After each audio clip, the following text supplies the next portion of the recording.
Hello guys, and welcome back to another super efficient build guide, and today we're covering all of the alternate recipes for reinforced iron plates. And in later videos we will actually be going on to covering other alternate recipes for items, seeing as that's something that you guys have been asking for.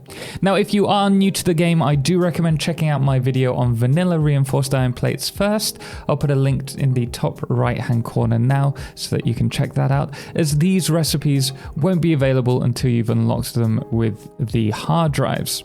And I should also mention that you do need to note that some of these recipes may prerequisite a certain resource or unlock in the hub prior to unlocking them. For example, adhered iron plates, which we will talk about at the end, need rubber to have been unlocked first. Now the first recipe that we are going to be covering is stitched iron plates. It's my personal favorite, and we've partnered this with the iron wire alternate recipe, so that we can use just iron ore in this production, which reduces the machines, making it less power intensive versus the vanilla recipe, turning 98.02 iron ore per minute, which we're going to turn into 11.2 for reinforced iron plates per minute. Now this build does require some underclocking, which I'll talk about after this build. Now this setup does use 4 smelters. The top 2 smelters produce the iron ingots and merge them along to a manifold of 4 constructors along the top row, which will be producing iron wire, which will then lead to the 2 assemblers. The bottom 2 smelters lead straight into a further 2 constructors producing iron plates, which will then lead along to the assemblers as well. Now here we have the full build. Please do pause the video if you want to copy this layout. Alternatively, you can find these layouts on satisfactorytips.com. The link is below to the article. Now, when it comes to underclocking, we need to underclock the top smelter and the third from top smelter. The first one should be clocked at 38.9% clock speed, and the third smelter at 87.5% clock speed. We then have to underclock the first constructor in the top constructor line of iron wire constructors. This one will be set to 33.33% clock speed, as well as the constructor in front of the third smelter, which was underclocked.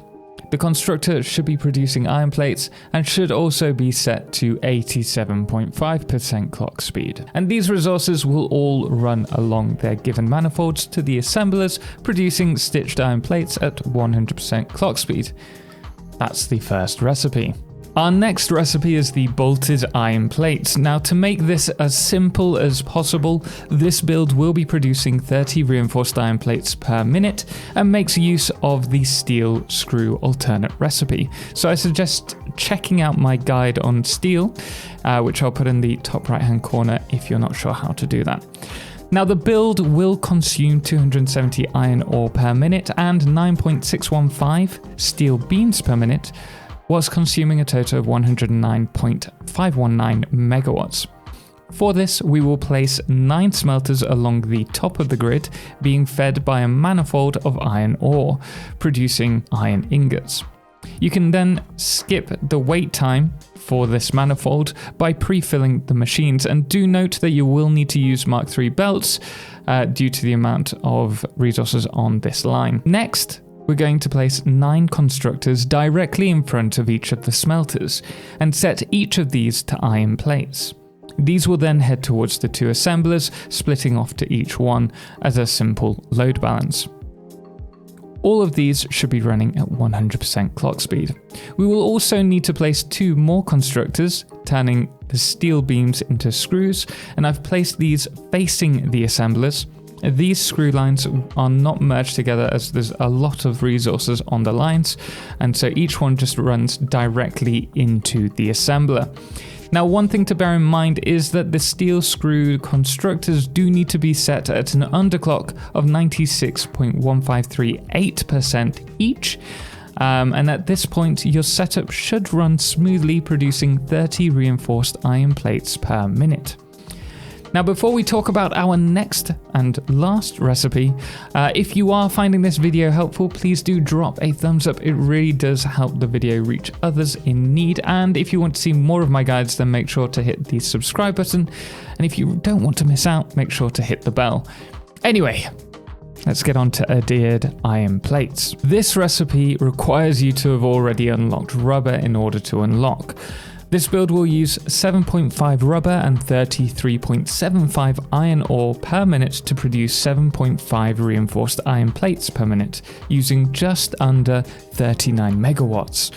What's great about this recipe is that you can produce fuel first for power and then use the byproduct to create rubber to be used here.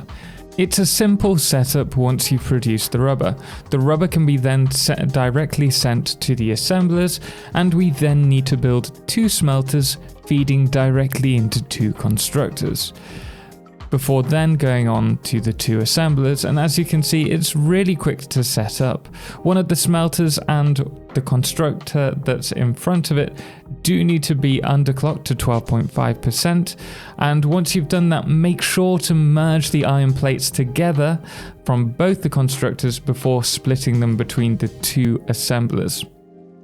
Otherwise they won't be evenly distributed. Once done, you should be producing 7.5 reinforced iron plates per minute. Now I hope you found this quick guide useful. It's just a bare bones template so that you can build it as you wish. And I hope that this has been an easy video to understand, and my plan is to get all of these videos out regularly, possibly every 2 weeks, so that we can build up this save, which I'm hoping to make available further down the line with all the recipes available, ideally before 1.0, but we'll see about that.